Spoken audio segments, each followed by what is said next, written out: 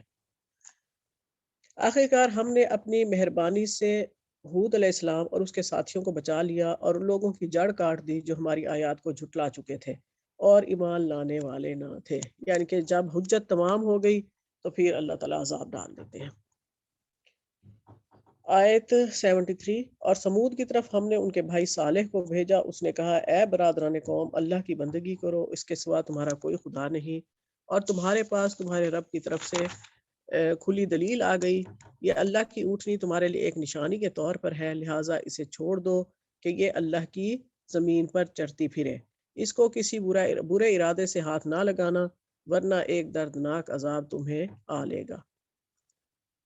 یہ انہوں نے مانگی تھی، معجزہ مانگا تھا، اور ان کے سامنے پہاڑ میں سے یہ اونٹنی نکلی تھی. اور پھر انہوں نے خیر کچھ جب وہ معجزے مانگ لیتے تھے تو اس کے بعد حجت تمام ہو جاتی تھی. اس کے بعد اگر وہ انکار کرتے تو یقیناً عذاب آتا تھا. اور پھر خیر انہوں نے اونٹنی کو مار بھی ڈالا اور پھر عذاب بھی آ گیا. یاد کرو وہ وقت جب اللہ نے قوم عاد کے بعد تمہیں اس کا جانشین بنایا اور تم کو زمین میں منزلت بخشی کہ آج تم اس کے ہموار میدانوں میں عالیشان محل بناتے ہو اور اس کے پہاڑوں کو مکانات کی شکل میں تراشتے ہو. یہ بہت طاقتور قوم تھی، بہت اونچے قد تھے ان کی، اور بڑے بڑے محل بناتے تھے پہاڑوں میں، اور یہ سمجھتے تھے کہ ہمیں دنیا کی کوئی طاقت ہرا ہی نہیں سکتی. اور جو پھر عذاب آیا ان پہ، سارے کے سارے پہاڑ ریزہ ریزہ ہو کے ان کے اوپر پتھروں کی بارش ہوئی تھی. لا حول ولا قوت الا باللہ. بس اس کی قدرت کے کرشموں سے غافل نہ ہو جاؤ اور زمین میں فساد برپا نہ کرو. یقیناً جب طاقت آ جاتی ہے تو پھر فساد بھی انسان پھیلاتے ہیں نا. اس کی قوم کے سرداروں نے جو بڑے بنے ہوئے تھے، یہ ہر قوم میں ہوتے ہیں متکبر لوگ، اور ہمیشہ ہی الٹے دماغ کے ہوتے ہیں، یعنی کہ کمزور لوگوں کو دبا کے رکھنا اور اپنی مرضی کرنا. کمزور طبقہ کے ان لوگوں کے جو ایمان لائے تھے کہا کیا تم واقعی یہ جانتے ہو کہ صالح اپنے رب کا پیغمبر ہے؟ انہوں نے جواب دیا بے شک جس پیغام کے ساتھ وہ بھیجا گیا ہے اسے ہم مانتے ہیں.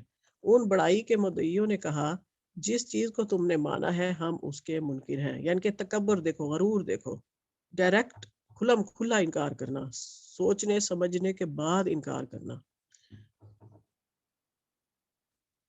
پھر انہوں نے اس اونٹنی کو مار ڈالا اور پورے تکبر کے ساتھ اپنے رب کے حکم کی خلاف ورزی کر گزرے، اور صالح سے کہہ دیا کہ لے آؤ وہ عذاب جس کی تو ہمیں دھمکی دیتا ہے اگر تو واقعی پیغمبروں میں سے ہے.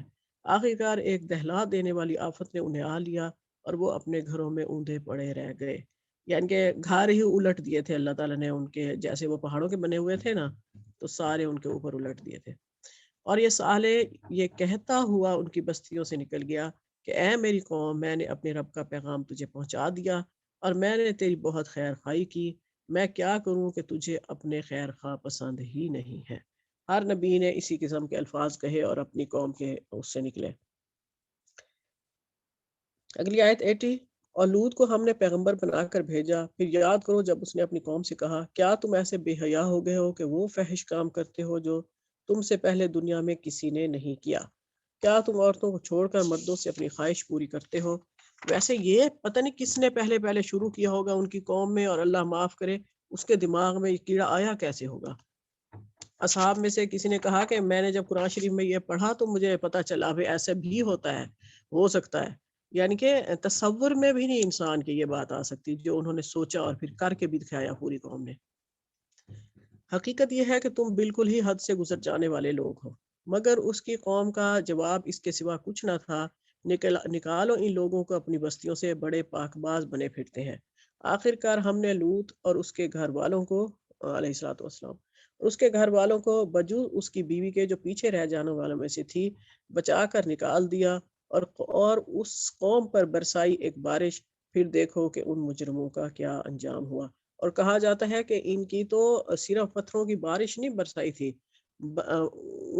وہ جیسے تھا کہ تندور جب ابل پڑے گا، یعنی کہ زمین سے ابلتا ہوا پانی نکل رہا تھا آگ کے ساتھ، اور اوپر سے پتھر پڑ رہے تھے، اور وہ سارے نشان زدہ پتھر تھے، یعنی کہ ایسے کہ جیسے پتھروں پر ہر اس کا نام لکھا ہوا تھا جس کو مارا جا رہا تھا۔ اور اب یہ جو یہی ہے لواطت، اس کے اب تو یہ کہہ رہے ہیں نا ہومو سیکشوالٹی، اب یہ کہتے ہیں کہ جی کوئی بندہ اگر ایسے کرتا ہے یعنی کہ اس کی اٹریکشن مردوں کی طرف ہے تو یہ اس کا قصور نہیں ہے، یہ اس کو اللہ تعالیٰ نے بنایا ہی ایسا ہے۔ تو کیا پھر اتنے مردوں کی عورتوں کی طرف جو اٹریکشن ہوتی ہے، انہیں خوبصورت سجی عورتیں اچھی لگتے ہیں، تو کیا انہیں پھر کھلی چھٹی دے دی جائے کہ جو مرضی کرتے رہیں؟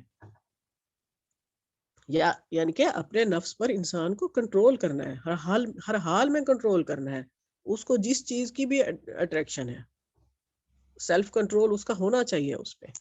لیکن آپ دیکھیں کیا کیا ہو رہا ہے دنیا میں، اللہ معاف کرے، استغفر اللہ۔ اور مدین کی طرف ہم نے ان کے بھائی شعیب کو بھیجا، اس نے کہا اے برادران قوم، اللہ کی بندگی کرو، اس کے سوا تمہارا کوئی خدا نہیں ہے، تمہارے پاس تمہارے رب کی طرف سے رہنمائی آ گئی، لہٰذا وزن اور پیمانے پورے کرو، لوگوں کو ان کی چیزوں میں گھاٹا نہ دو۔ یہ شعیب علیہ السلام کی قوم جو ہے یہ تجارتی بددیانتی کرتی تھی، ناپ تول میں کمی کرتے تھے، خریدنے کے پیمانے ان کے اور تھے، بیچنے کے اور تھے۔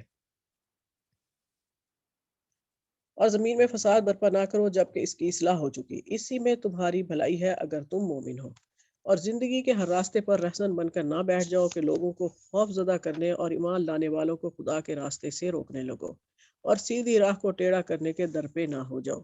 یعنی کہ یہ ایک تو ناپ تول میں کمی کرتے تھے، دوسرا یعنی کہ ڈاکے بھی ڈالتے تھے، کوئی مسافر اس علاقے سے گزرتا ہوا معمون نہیں ہوتا تھا۔ اور یاد کرو وہ زمانہ جب تم تھوڑے تھے، پھر اللہ نے تمہیں بہت دیا، اور آنکھیں کھول کر دیکھو کہ دنیا میں مفسدوں کا کیا انجام ہوا ہے۔ یعنی کہ یہاں ہمیں بھی اپنی آنکھیں کھولنی چاہیے کہ دنیا میں اللہ تعالیٰ فساد پھیلانے والوں کا کیا انجام کرتا ہے۔ یہ جتنی کہانیاں ہیں، قصے ہیں، یہ ہماری عبرت کے لیے ہوتے ہیں۔ اگر تم میں سے ایک گروہ اس تعلیم پر جس کے ساتھ میں بھیجا گیا ہوں ایمان لاتا اور دوسرا ایمان نہیں لاتا تو صبر کے ساتھ دیکھتے رہو یہاں تک کہ اللہ ہمارے درمیان فیصلہ کر دے، اور وہی سب سے بہتر فیصلہ کرنے والا ہے۔ اس کی قوم کے سرداروں نے جو اپنی بڑائی کے گھمنڈ میں مبتلا تھے اس سے کہا اے شعیب، ہم تجھے اور ان لوگوں کو جو تیرے ساتھ ایمان لائے ہیں بھابی لوانا شروع ہو گیا، ہاں جی، نواں سے پارا شروع ہو گیا شاید۔ میں نے کہا یہ اس کا قصہ ختم کر دوں۔ اچھا چلیے ٹھیک ہے، نہیں، چلیے اوکے اوکے، چلے پھر نہیں کرتے، ٹھیک ہے، اوکے، کال ہی کریں گے۔ کر لیں بھابی، وہ پورا ختم کر لیں قصہ، کوئی مسئلہ نہیں۔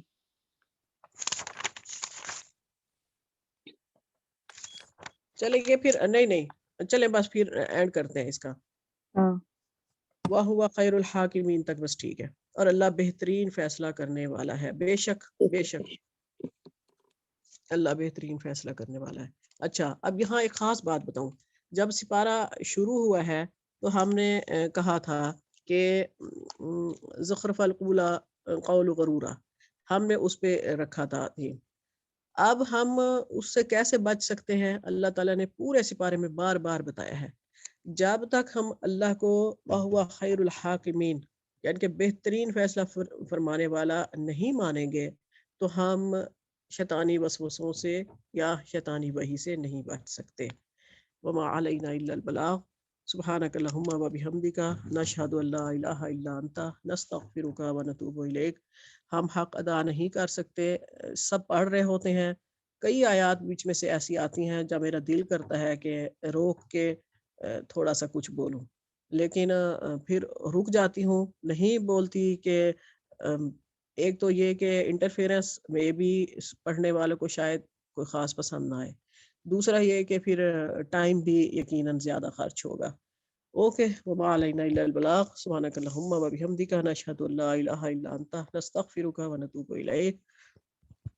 ربنا تقبل منا انك انت السميع العليم وتب علينا انك انت التواب الرحيم وصلى الله تعالى على خير خلقه محمد وآله وأصحابه أجمعين برحمتك يا أرحم الراحمين. آمين ثم آمين.